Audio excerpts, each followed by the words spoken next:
कैसे थे इमाम कायनात रसूलुल्लाह सल्लल्लाहु अलैहि वसल्लम? क्या कभी आपने उनकी मुबारक जीवनी को पढ़ ली, कभी जानने की कोशिश की? पैगंबर ईशदूत कभी भी एक समुदाय के लिए नहीं आता या किसी एक देश के लिए नहीं आता है, वो तमाम मानव जाति के लिए आता है। उसके उपदेश सभी के लिए होते हैं, वो सभी का रसूल और पैगंबर होता है, सभी का ईशदूत होता है। लेकिन आजकल जिस तरह से ईशदूतों का बेअदबी किया जा रहा है, उसके बारे में गुस्ताखी की जा रही है, अपशब्द बयान किया जा रहा है, यह पूरे समाज के लिए खतरनाक है।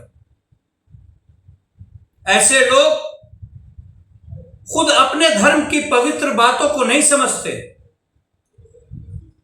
कोई भी जो धार्मिक इंसान होगा, जो अपने धर्म को मानने वाला होगा, जो अपने धर्म की पैरवी करने वाला होगा, उसके धर्म में ये कभी शिक्षा नहीं दी गई है कि आप दूसरे के ईशदूत जिनको वो मानते हैं उनके साथ आपत्तिजनक अपमानजनक बातें कहें।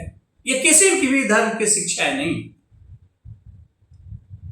अंतिम ईशदूत हजरत मोहम्मद सल्लल्लाहु अलैहि वसल्लम तो ऐसे थे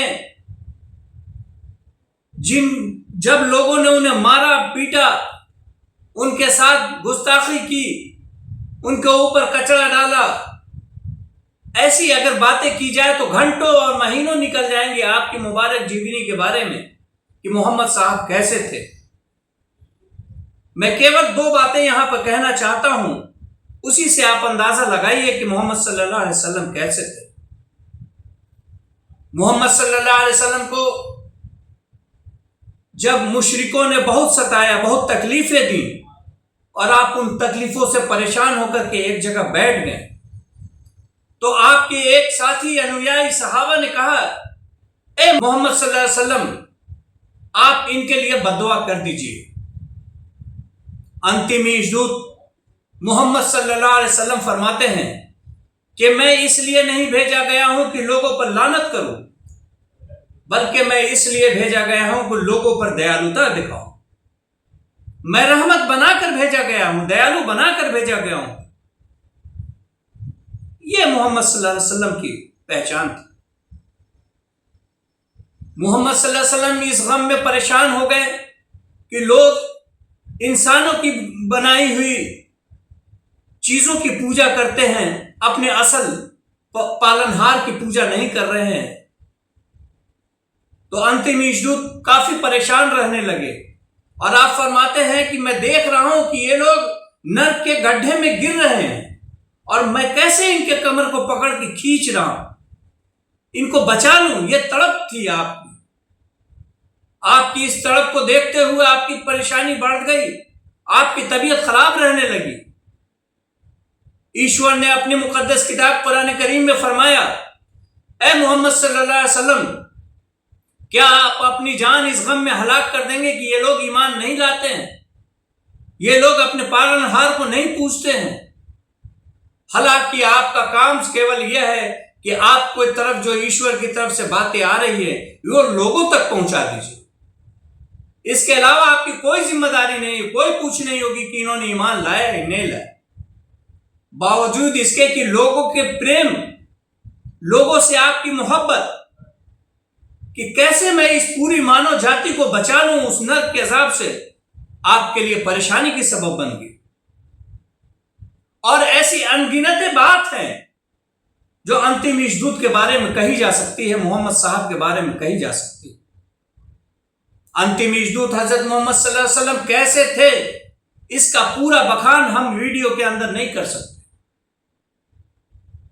आपको अगर जानना है कि मोहम्मद साहब समाज के लिए कैसे थे, लोगों के लिए कैसे थे, तो आपको मोहम्मद साहब की जीवनी पढ़नी चाहिए। उसके बाद यह फैसला करना चाहिए कि मोहम्मद साहब के बारे में जो बातें कही जा रही हैं क्या वो सही है, या जो भ्रम फैलाया जा रहा है वो सही है।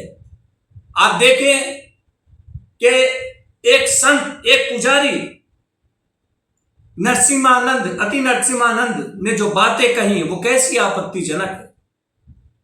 हमें दुख भी है तकलीफ भी है, बावजूद इसके कि उन्होंने उनके बारे में ये बातें कही, उससे ज्यादा तकलीफ हमें इस बात की है कि उन्होंने एक इस दूत के बारे में ये बात कही।